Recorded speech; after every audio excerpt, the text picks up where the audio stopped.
Hello students, I am Dr. Amit Bhatnagar, working as Senior Research Officer in the Department of Agronomy at GB Pant University of Agriculture and Technology, Pantnagar, Uttarakhand. And in this lecture, we will discuss about the type of fertilizer. First, we will discuss what is fertilizer and how many types of fertilizers are used in agriculture and what are different examples of fertilizer. तो ये chapter बहुत important है और soil fertility में इस topic से काफ़ी questions पूछे जाते हैं। Particularly examples are very important जो आपको पता होने चाहिए। तो ये आज के लेक्चर में जो टाइप्स ऑफ फर्टिलाइजर्स हैं वो आज आपको क्लियर होंगे।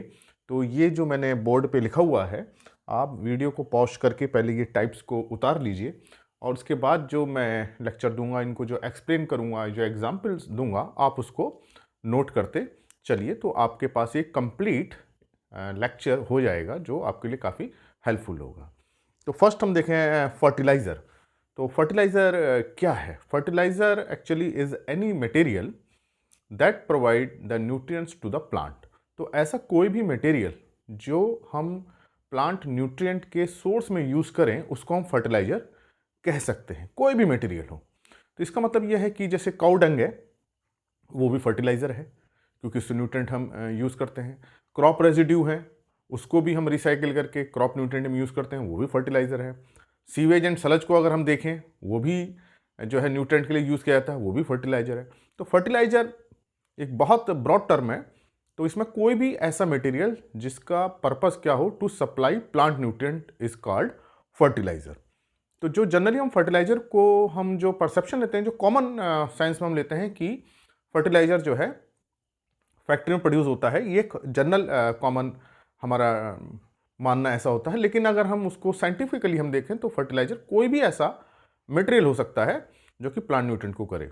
तो ये सिंथेटिक भी हो सकता है, प्लांट ओरिजिन का भी हो सकता है, एनिमल वेस्ट भी हो सकते हैं, जैसे बोन मील है या फिश मील है, इनको भी हम as a source of nutrient use करते हैं। That's why this come under fertiliser category. तो इसका जो टाइप्स ऑफ फर्टिलाइज़र है इसको हम समझेंगे और जो क्लासिफिकेशन है उसके कई बेसिस होते हैं, उनके बेसिस पे ये मैंने यहाँ क्लासिफिकेशन किया है। तो अगर हम पहला देखें on the basis of origin कि फर्टिलाइज़र कहाँ से ओरिजिन हुआ है उसका, तो मे बी नेचुरल और सिंथेटिक। तो देखिए नेचुरल फर्टिलाइज़र क्या होंगे जो नेचर में ऑलरेडी प्रेजेंट हैं और उसको हम as a source of nutrient use करते हैं। जैसे कि रॉक फॉस्फेट है, नेचुरल ओर है, उसको हम यूज़ कर रहे हैं फर्टिलाइज़र। जिप्सम है, इसको भी हम यूज़ कर रहे हैं। तो ये नेचुरल कैटेगरी में आएंगे, जो हमारे मिनरल ओर्स हैं उसको ऑलरेडी प्रेजेंट रहते हैं और हम उसको एज ए फर्टिलाइज़र यूज़ कर लेते हैं। Another is synthetic. तो ये सिंथेटिक है, synthetics are produced in factory. तो ये मटेरियल पर्टिकुलरली हम फैक्ट्री में प्रोड्यूस करते हैं, तो सिंथेटिक फर्टिलाइजर है। तो जो हम फर्टिलाइजर का जो सेंस लेते हैं इन जनरल वो सिंथेटिक फर्टिलाइजर में लेते हैं। जब भी हम फर्टिलाइजर की बात करते हैं actually it covers both term, natural as well as synthetic, but in general जो हमारा परसेप्शन रहता है किस में रहता है, सिंथेटिक में रहता है। तो जितने भी फर्टिलाइजर फैक्ट्री बन रहे हैं, यूरिया है, DAP, SSP, MOP, potassium sulphate, जो भी फर्टिलाइजर बन रहे हैं वो क्या है, सारे सिंथेटिक हैं। तो on the basis of origin दो हो गए, नेचुरल एंड सिंथेटिक। दूसरा जो बेसिस है on the basis of carbon presence, organic और इनऑर्गेनिक। तो ऑर्गेनिक फर्टिलाइजर भी होते हैं, ऐसा नहीं कि इनऑर्गेनिक फर्टिलाइजर हैं। तो जिन फर्टिलाइजर में कार्बन होगा वो ऑर्गेनिक फर्टिलाइजर है और जिनमें कार्बन नहीं है वो इनऑर्गेनिक फर्टिलाइजर है। तो जनरली क्या होता है, ऑर्गेनिक वो सारी सब्सटेंस होती हैं जिसमें कार्बन हो, एक्सेप्ट उसमें कार्बन की ऑक्साइड फॉर्म ना हो, कार्बोनेट ना हो, बाइकार्बोनेट ना हो, साइनेट्स ना हो। जैसे कैल्शियम कार्बोनेट है, कैल्शियम कार्बोनेट इनऑर्गेनिक है क्योंकि इसमें जो कार्बन जो ऑक्साइड फॉर्म में है, कार्बोनेट फॉर्म में है। तो जिसमें कार्बोनेट होगा या बाइकार्बोनेट होंगे वो ऑर्गेनिक में कंसीडर नहीं किए जाते हैं, या ऑक्साइड्स होंगे। जैसे CO2 है, CO2 इनऑर्गेनिक है, ऑर्गेनिक नहीं है, ऑक्साइड फॉर्म है CO2 कार्बन के साथ, तो CO2 को हम इनऑर्गेनिक कंसीडर करते हैं।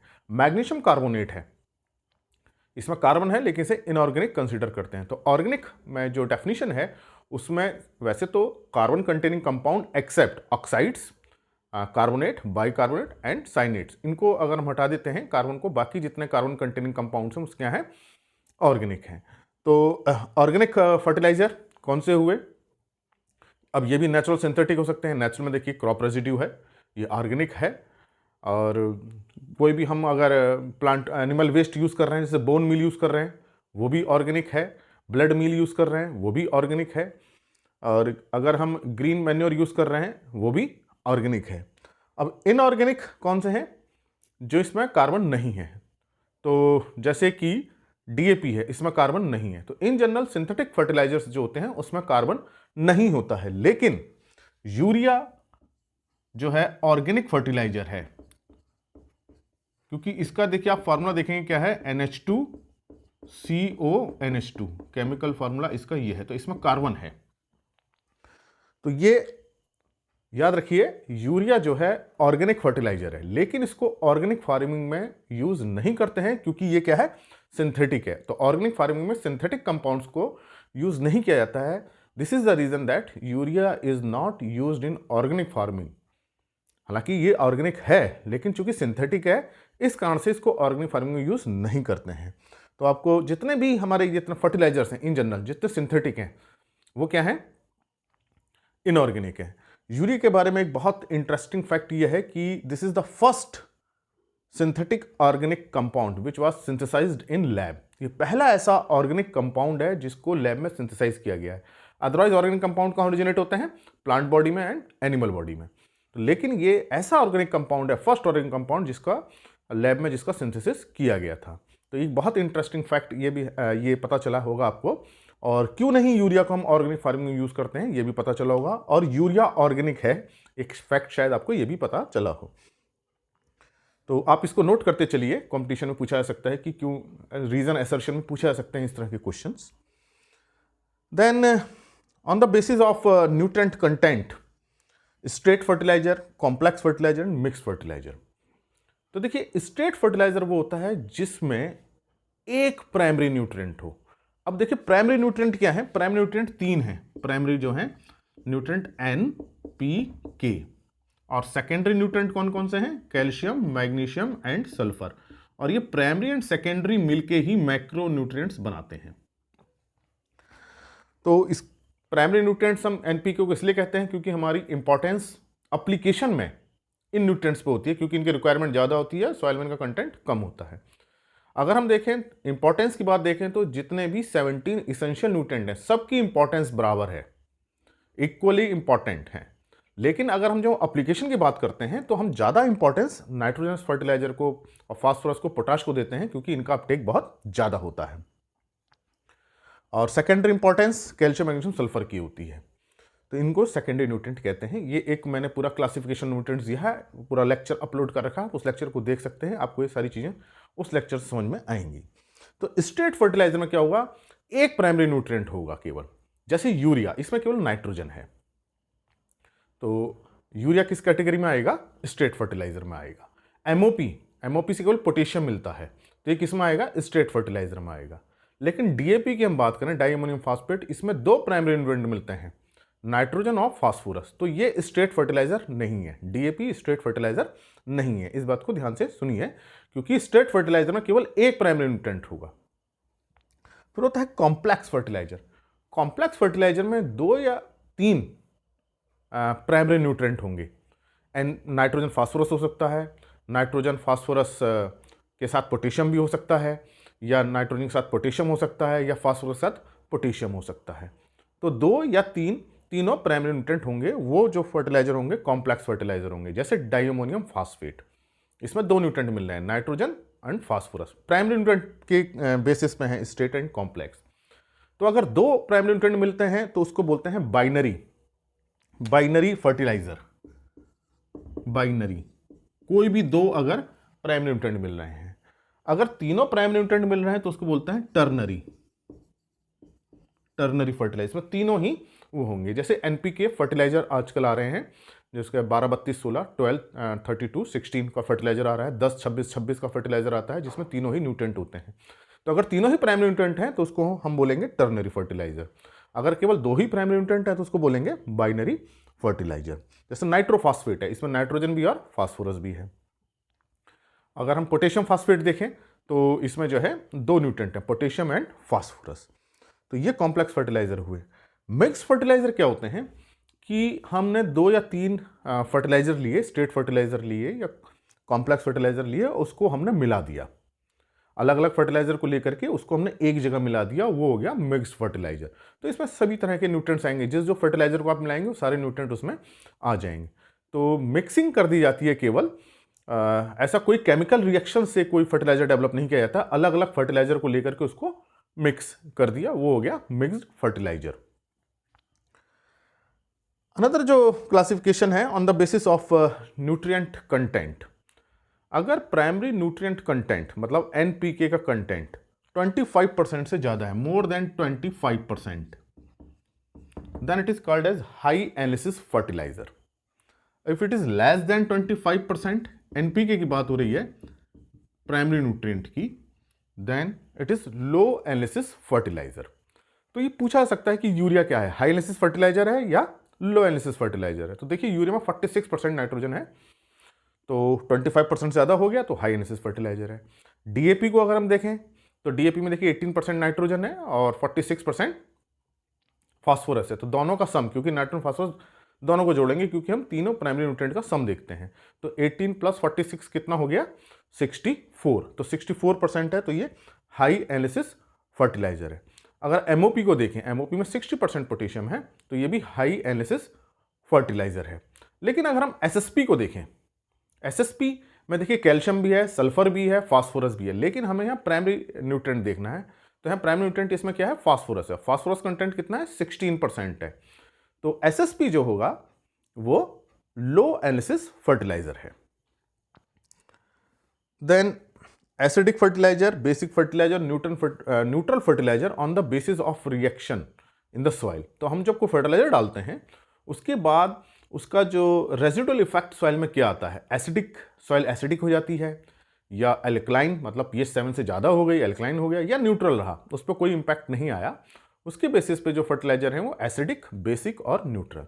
तो जो एसिडिक फर्टिलाइजर होंगे उनके एप्लीकेशन के बाद जो रेजिडुअल इफेक्ट आएगा, जो केमिकल रिएक्शंस के बाद जो इफेक्ट आएगा, सॉइल की pH 7 से कम हो जाएगी, तो उनको बोलेंगे एसिडिक फर्टिलाइजर। जैसे अमोनियम सल्फेट है, एसिडिक फर्टिलाइजर है, यूरिया है, एसिडिक फर्टिलाइजर है। तो ये एसिडिक फर्टिलाइजर होते हैं। इसी में आपने एक टर्म सुनी होगी, एसिड इक्विवेलेंट ऑफ फर्टिलाइजर। तो एसिड इक्विवेलेंट का यहाँ ये मतलब होता है कि हमने कोई फर्टिलाइजर डाला, माना हमने 100 kg यूरिया डाला, तो उससे कुछ एसिडिटी प्रोड्यूस होगी, और यूरिया का एसिड इक्विवेलेंट कितना है, 80 है, 80 के आसपास है। तो इसका मतलब ये हुआ कि 100 किलोग्राम जो हमने यूरिया डाली उससे जो एसिडिटी प्रोड्यूस हुई उसको न्यूट्रलाइज करने के लिए 80 kg calcium carbonate, 80 kg calcium carbonate हमें यूज करना पड़ेगा ताकि उसकी एसिडिटी न्यूट्रलाइज हो जाए। जैसे अमोनियम सल्फेट है, उसका एसिड इक्विवेलेंट 110 है। तो इसका मतलब यह है कि 100 किलोग्राम अमोनियम सल्फेट जो हमने सॉइल में डाला उससे जो एसिडिटी होगी उसको न्यूट्रलाइज करने के लिए 110 kg का कैल्शियम कार्बोनेट हमें डालना पड़ेगा, तब वो एसिडिटी न्यूट्रलाइज होगी। तो ये एसिडिक फर्टिलाइजर के साथ एसिड इक्विवेलेंट से पता चलता है वो कितना एसिडिक है।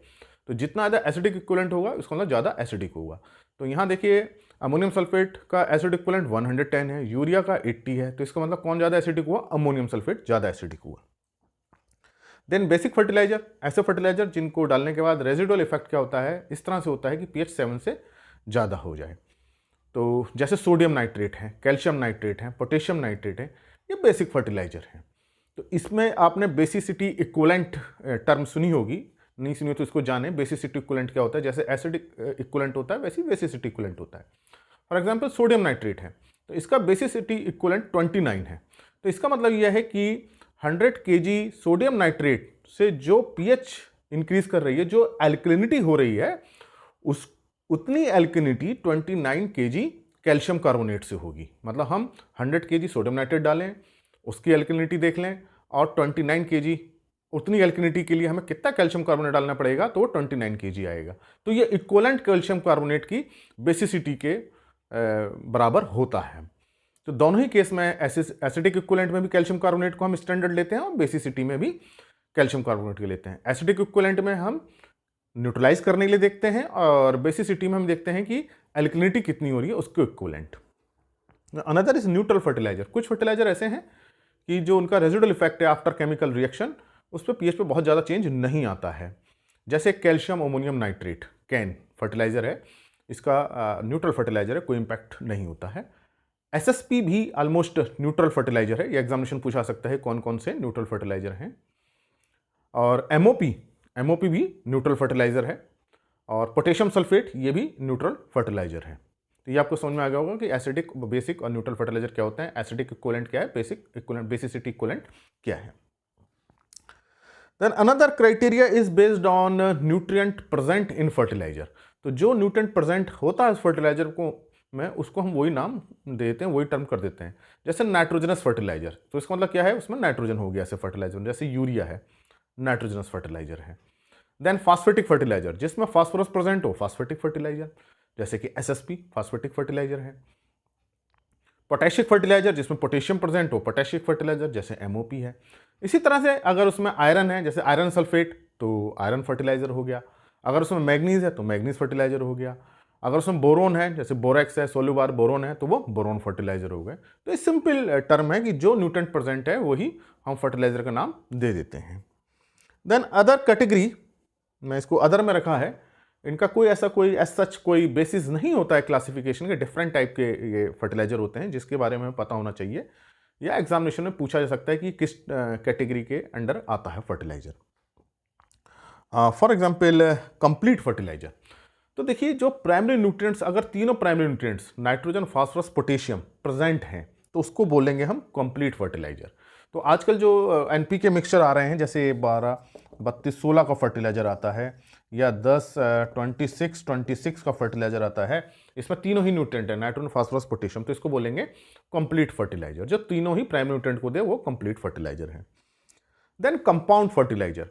कंपाउंड फर्टिलाइजर एक्चुअली में एक टाइप का कॉम्प्लेक्स फर्टिलाइजर ही है, लेकिन कंपाउंड फर्टिलाइजर में कम से कम 2 प्राइमरी न्यूट्रिएंट का कंटेंट डिक्लेयर रहता है, कि कम से कम उस बैग पे जो फर्टिलाइजर अवेलेबल है उस बैग पे लिखा होगा कम से कम 2 प्राइमरी न्यूट्रिएंट का कंटेंट लिखा होगा। अगर ऐसे फर्टिलाइजर जिसमें 2 प्राइमरी न्यूट्रिएंट का न्यूट्रिएंट कंटेंट दिया हुआ है, डिक्लेयर कर रखा है, तो वो कंपाउंड फर्टिलाइजर है। Then multi nutrient fertiliser. Multi nutrient में कई तरह के न्यूट्रिएंट्स उसमें आते हैं, जनरली ये लिक्विड में आते हैं, और माइक्रोन्यूट्रिएंट ज़्यादा इसमें रहते हैं, जिंक रहता है, आयरन रहता है। तो अगर फर्टिलाइजर में कई सारे न्यूट्रिएंट प्रेजेंट है तो उसको बोलते हैं मल्टी न्यूट्रिएंट फर्टिलाइजर। तो आजकल जो माइक्रोन्यूट्रिएंट फर्टिलाइजर आ रहे हैं लिक्विड में, वो मल्टी न्यूट्रिएंट ही हैं। Then customised fertiliser. तो देखिए, ये कस्टमाइज्ड फर्टिलाइजर बड़े इंपॉर्टेंट हैं। तो देखिए, अलग अलग रीजन की अलग अलग सॉइल होती है, और वहाँ अलग अलग क्रॉप्स ग्रो की जाती हैं। तो क्रॉप की जो न्यूट्रिएंट डिमांड वो भी अलग होती है, और न्यूट्रिएंट रिमूवल भी अलग होता है। तो हर रीजन की सॉइल में न्यूट्रिएंट कंटेंट अलग अलग है, और न्यूट्रिएंट डेफिशिएंसी भी अलग अलग है। अगर हम नॉर्थ की सॉइल देखें और साउथ इंडिया की सॉइल देखें, तो दोनों में न्यूट्रिएंट डेफिशिएंसी में चेंज नजर आएगा। सेम न्यूट्रिएंट डेफिशिएंसी नहीं होगी, और मैग्नीट्यूड ऑफ डेफिशिएंसी भी क्या होगा, अलग अलग होगा। तो अलग अलग रीजन में अलग अलग न्यूट्रिएंट डेफिशिएंसी हैं। तो हम माना नॉर्थ इंडिया के लिए कोई मान लीजिए नाइट्रोजन की ज़्यादा डेफिशिएंसी है नॉर्थ इंडिया में, तो हम ऐसा फर्टिलाइजर लाएंगे जिसमें नाइट्रोजन कंटेंट ज़्यादा हो। अगर पोटेशियम की डेफिशिएंसी ज़्यादा हो रही है तो हम ऐसा फर्टिलाइजर प्रोड्यूस करेंगे जिसमें पोटेशियम कंटेंट ज़्यादा हो। तो कस्टमाइज्ड फर्टिलाइजर वो फर्टिलाइजर होते हैं जो एक पर्टिकुलर सॉइल कंडीशन को देखते हुए प्रोड्यूस किए जाते हैं, ताकि हम उस पर्टिकुलर रीजन में उन फर्टिलाइजर को यूज़ करें और वो न्यूट्रिएंट डेफिशिएंसी फुलफिल हो सके, न्यूट्रिशनल जो डिमांड है प्लांट की फुलफिल हो जाए, न्यूट्रिएंट डेफिशिएंसी खत्म हो। तो जैसे कि मान लीजिए 10, 26, 26 फर्टिलाइजर है, तो ये देखिए 26% फास्फोरस है, 26% पोटेशियम है। तो हम इस फर्टिलाइजर को उस एरिया में यूज करेंगे जहां फास्फोरस और पोटेशियम की डेफिशिएंसी ज़्यादा हो रही है। अब देखिए 12, 32, 16 एक ये भी बहुत पॉपुलर फर्टिलाइजर है, नॉर्थ इंडिया में यूज़ किया जाता है। तो इस फर्टिलाइजर से फास्फोरस पोटेशियम दोनों की ही सप्लाई हो जा रही है। तो कस्टमाइज्ड फर्टिलाइजर जो होते हैं वो प्रिपेयर्ड किए जाते हैं particular for a particular site for particular soil to overcome multi nutrient deficiency, ताकि जो न्यूट्रिएंट डेफिशिएंसी है उसको पूरा कर सकें। Then nano fertiliser. नैनो आप जान रहे हो, नैनो बहुत छोटा पार्टिकल होता है। तो नैनो पार्टिकल है या नैनो फर्टिलाइजर है, नैनो मटेरियल है, उसमें कोई भी डायमेंशन अगर 100 नैनोमीटर से कम है, 100 नैनोमीटर से, तो हम उसको नैनो की कैटेगरी में रखते हैं।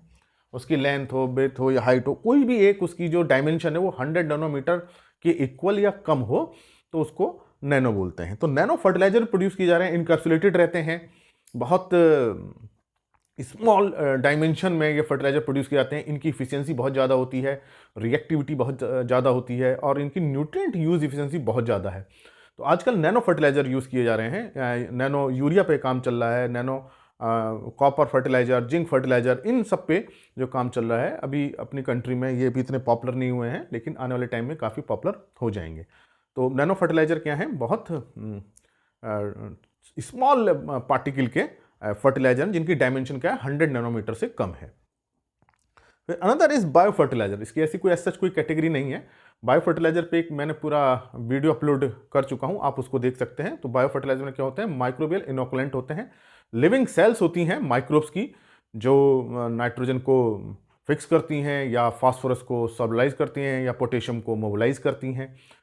तो जो बायो फर्टिलाइजर की एक पूरी डेफिनेशन है वो मैंने उस वीडियो में दे रखी है, आप इसको समझ सकते हैं। बायो फर्टिलाइजर क्या है, लिविंग माइक्रोबियल सेल्स हैं जिसको हम न्यूट्रिएंट अवेलेबिलिटी बढ़ाने में यूज़ करते हैं। तो जैसे एजोटोबैक्टर है, एजोस्पिरिलम है, फास्फोरस सोलुलाइजिंग बैक्टीरिया है, राइजोबियम है, वैम है, ये सारे क्या हैं, बायो फर्टिलाइजर्स हैं। तो अब आपको समझ में आ गया होगा कि what are different type of fertilisers. तो ये लेक्चर में एग्जाम्पल देके पूछा सकता है कि किस कैटेगरी में आता है, या रीजन एजर्शन में यूरिया के ऊपर काफ़ी क्वेश्चन पूछे जा सकते हैं। अब देखिए यूरिया, देखिए ऑर्गेनिक फर्टिलाइजर है, सिंथेटिक फर्टिलाइजर है, स्ट्रेट फर्टिलाइजर है, हाई एनालिसिस फर्टिलाइजर है, एसिडिक फर्टिलाइजर है, नाइट्रोजनस फर्टिलाइजर है। तो ये अब आप देखिए कितनी कैटेगरी में यूरिया आता है। तो अगर आपको कंसेप्ट क्लियर होगा तो आप उसको कर सकते हैं। इसी तरह से डीएपी को पूछा सकता है कि DAP comes in which category. तो अगर हम डीएपी की बात करें तो देखिए सिंथेटिक है, इनऑर्गेनिक है, और ये कॉम्प्लेक्स फर्टिलाइजर है, बाइनरी फर्टिलाइजर है। ये पूछा सकता है बाइनरी है, टर्नरी है, मल्टी है। तो जब आपको कंसेप्ट क्लियर होगा तो आप उसको आराम से कर सकते हैं। हाई एनालिसिस फर्टिलाइजर है, और इस तरह से डिफरेंट फर्टिलाइजर के बारे में आप जब पढ़ेंगे तो उसकी बहुत क्लियरिटी होगी। लेकिन पहले आपको टाइप्स ऑफ फर्टिलाइजर पता होने चाहिए। उसके बाद नाइट्रोजन फर्टिलाइजर की स्टडी करेंगे कि नाइट्रोजन फर्टिलाइजर कौन कौन से हैं, फास्फेटिक कौन कौन से हैं, पोटेशिक कौन कौन से हैं। तो आई होप ये लेक्चर आपको अच्छा लगा होगा, समझ में आया होगा, और आप इसको नोट कर लीजिए, बहुत इंपॉर्टेंट है ये टाइप्स ऑफ फर्टिलाइजर। और अगर ये लेक्चर आपको अच्छा लगा हो तो और स्टूडेंट के साथ शेयर करें, लाइक करें, और चैनल अगर सब्सक्राइब नहीं किया है तो सब्सक्राइब करें। Thank you very much.